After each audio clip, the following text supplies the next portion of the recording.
Vamos dar continuidade, então, à nossa aula de lipídios. Nós paramos na classificação, vimos lá os lipídios que são de armazenamento ou de reserva energética, os ácidos graxos, os trigliceróis ou triglicerídeos e também as ceras.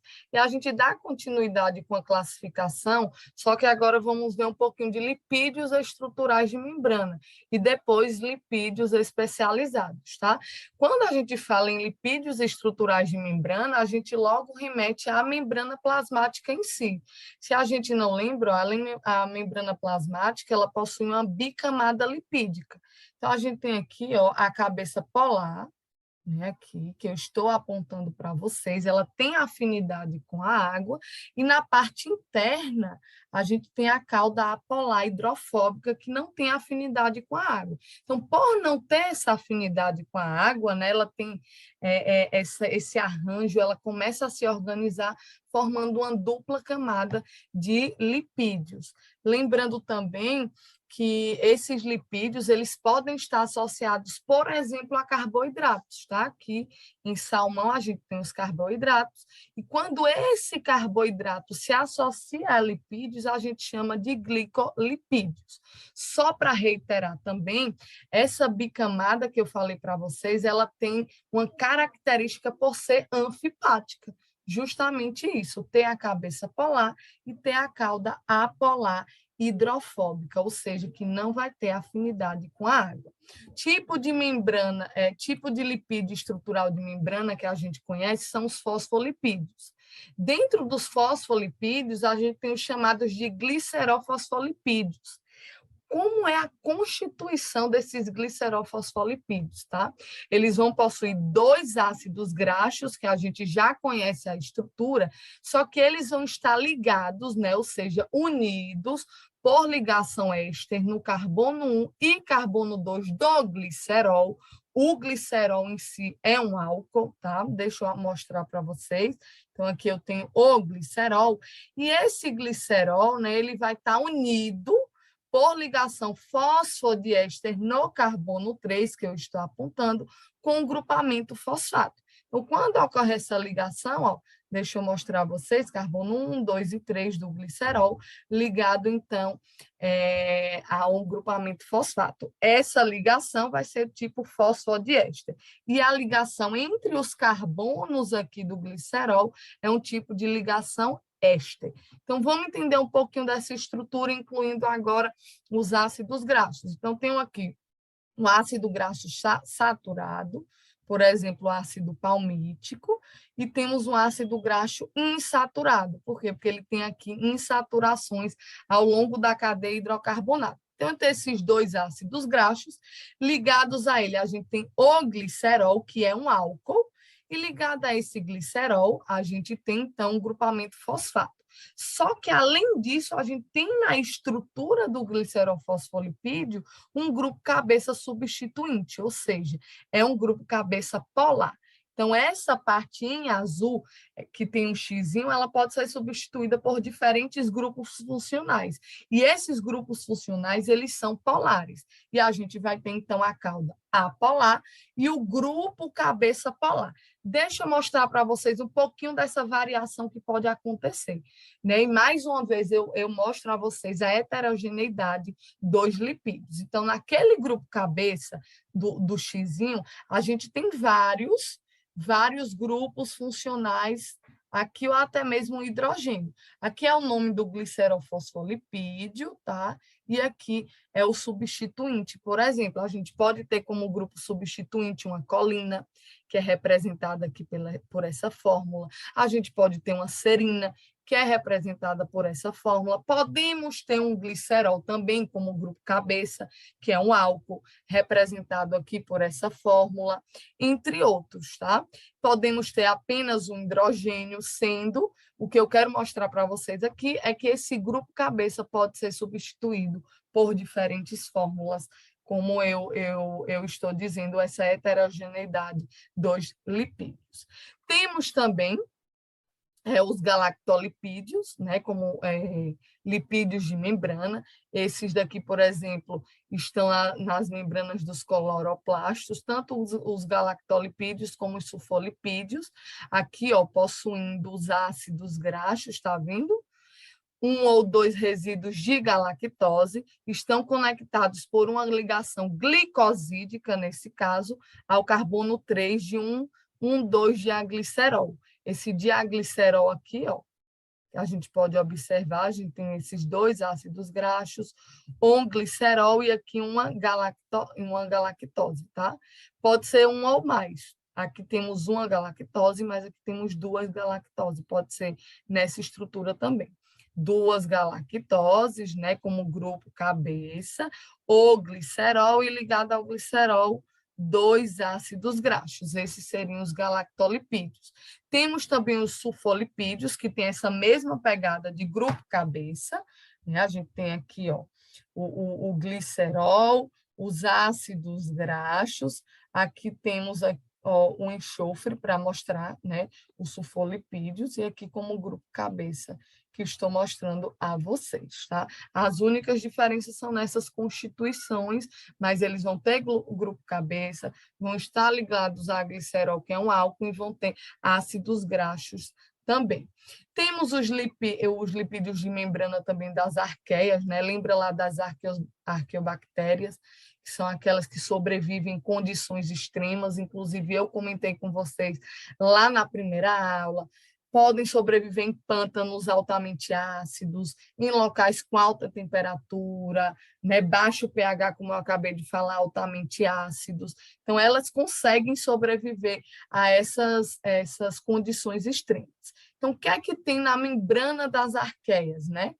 Elas vão ter lipídios de cadeias longas, com aproximadamente 32 carbonos, são ramificadas, ligadas a glicerol nas duas extremidades por meio de ligação éter. Essa ligação vai ser éter. Então, temos aqui, ó, as cadeias longas, tá vendo? Contendo aqui 32 carbonos nessas cadeias, são ramificadas, que eu estou apontando para vocês. Em cada extremidade dessas cadeias longas, a gente vai ter o glicerol, que é um álcool. Esse álcool, tanto nessa extremidade quanto nessa extremidade, vai estar ligado a cadeias ou unidas por ligações éter. E vamos ter a cada extremidade também ligada ao glicerol ou resíduos de açúcar, como eu estou mostrando a vocês, ou ligada ao agrupamento fosfato aqui, tá? Que é um glicerol fosfato, que é o glicerol ligado a um grupamento fosfato. Essas são as cabeças polares dessa longa cadeia que vão formar a membrana lipídica das arqueobactérias. Só a título de curiosidade também. Temos outros lipídios de membranas extremamente importantes, os esteróis. Os esteróis, eles estão presentes em membrana celular da maioria das células eucarióticas, né? O colesterol é o esterol, né? Mais importante nos tecidos animais, como a gente já conhece. Então, aqui é um esterol, né? No caso, representando o colesterol. Temos o grupo cabeça polar, que vai ser a hidroxila. Essa hidroxila ela vai estar ligada a 4 cadeias, tá? 3 dessas cadeias possuem 6 carbonos e uma possui 5 carbonos. Ligados também aqui, vamos ter uma ramificação, né? A partir do carbono 17 dessa cadeia com 5 carbonos, a gente vai ter a cadeia lateral, e isso se diz ser uma ramificação. E aqui essas 4 cadeias que eu acabei de falar, A, B, C e D, é chamada de núcleo esteroide. Então, aqui é uma conformação normal, essa representação de um colesterol. Existem outros esteróis também em plantas, né? O estigma esterol. Em fungos, a gente tem o ergoesterol. Mas, de longe, o mais importante assim, para animais é o colesterol, tanto é que a gente lembra lá do LDL e do HDL. O LDL ele vai retirar esse colesterol do fígado e levar para a célula, e na célula esse colesterol começa a acumular, diferentemente do HDL, que vai retirar esse excesso de colesterol e levar novamente para o fígado para que ele possa ser eliminado pelo corpo. Por isso que a gente diz que o LDL ele é um colesterol ruim, né? E o HDL não, é um colesterol bom. Ele vai ser levado para ser eliminado do corpo. Né? E aí, quem tem uma grande quantidade de HDL, né, em proporções maiores, vamos dizer assim, tem menos risco de ter problemas com doenças cardíacas. Mas se a gente tem uma grande concentração de LDL, o risco de termos doenças cardíacas ou de desenvolver é muito maior. Tá? A função do colesterol, que é um esterol importante, constituinte de membrana celular, síntese de ácidos biliares, síntese de hormônios esteroides, que inclusive eu trouxe alguns para vocês, né? Alguns hormônios derivados do colesterol. Temos os hormônios em animais, muito importante que a gente conhece, a testosterona, ela é derivada de colesterol, o cortisol também é derivado de colesterol, temos também o ácido biliar e os hormônios esteroides de plantas, como, por exemplo, os bracinoesteroides, que é bastante importante para as plantas, e todos que eu citei para vocês são derivados do colesterol.